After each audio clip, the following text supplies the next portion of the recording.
Hey fellas, well, something very good just happened, and I have some other videos planned. I'll finally will get my repairs done, which I've been trying to do for a long time, as well as my upgrades. That's just a short version, the more will come later, but for now, I'll get you a brief video on the newest Japanese episode of Pokémon The Search on the Moon, inside Tapu-Fini's Mist. I mean, just so you know, it's just like a test run for the ones I'm really gonna do after I finish my review, so I'm not gonna be doing too much detail here. I'll just be doing brief run out of it. So, but the second part, there's gonna be some minor spoilers, so there's gonna be an opportunity for you to jump away. Get to meet this in 3, 2. All right. So this is part of the Pony Island and an arc of the class projects. So, and also, I was wondering how this is going to turn out when I first saw all the information on it, and I am pleasantly surprised. I often am with this series of how I often can go in not knowing what to expect and be pleasantly surprised by it. I mean, and also for something I'll get into, very dramatic. I mean, as Emmett Doc Brown once said, "Great Scott, this is heavy." So it seems that Tapu-Fini, while I don't recall that in the games that behave this way, it's often much more tricky than its counterpart, and apparently the mist it creates is capable of showing people who are no longer with their loved ones, and also which includes who is apparently the previous as Island Kahuna, and Hapu's grandfather Sofu, which translates to grandfather, much like how Master Roshi translates to master, and also the Elder Stoutland, who appeared in previous episodes in much of manner, has all the same stuff going on, and most of all, we apparently find out what really happened with Mallow's mother. Since it seems that she lost her at a young age and has still yet to fully come to terms with the matter, since everyone else already knows what is going through. They're just trying to get her to admit it herself. I pointed this out before that death is not a common subject matter of a quote-unquote kid anime. Hey, and also, even though I don't like to use double negatives for obvious reasons, I'm gonna be going this here, but you can't not deal with this as my such matter. In fact, I was wondering how they would do this, I was concerned to approach it, but I'm actually glad they managed to work out a gently dramatic and rather moving experience on this episode, since, and it kind of reminds me of Force Ghosts, and more recently the Ancestral Plane Black Panther. I had to watch that again, and assume that's beside the point. And I definitely like the idea that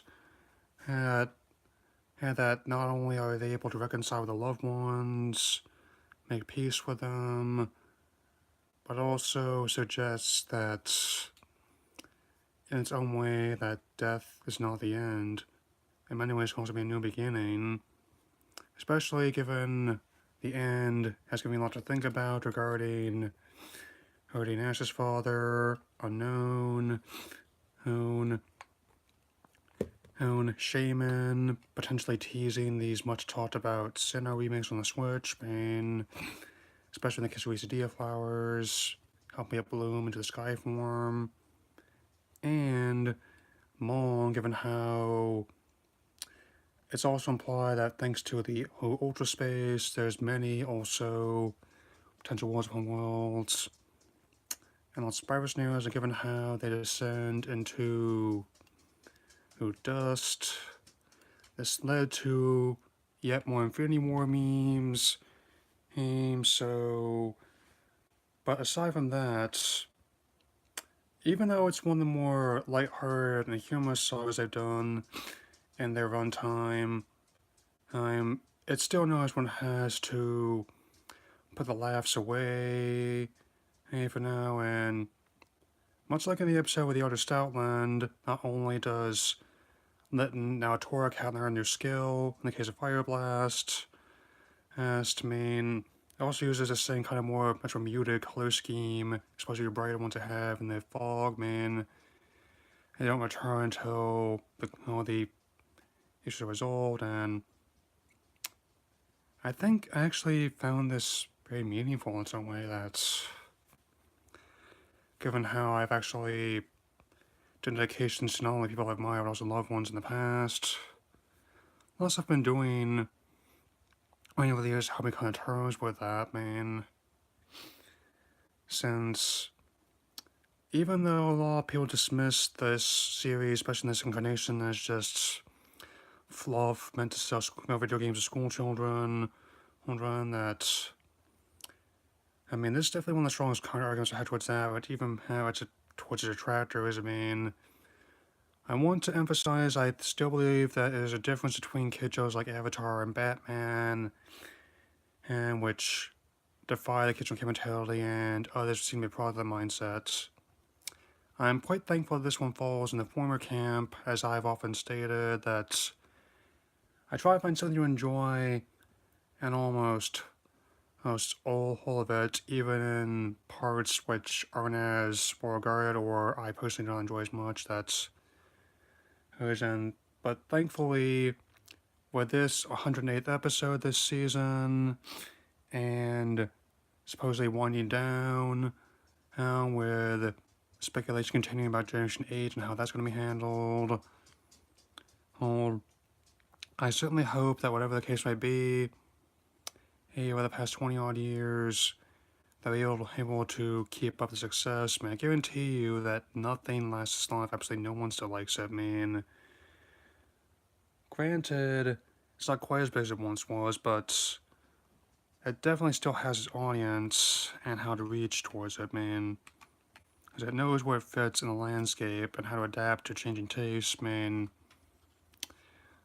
Bottom line, I'll also note that I think these may be the first human characters I've seen in this series to actually die natural causes, as opposed to how ones in the movies, like Sir Aaron have sacrificed themselves, man. Heck, Ash has actually done it more than once, man. But I'm getting ahead of myself.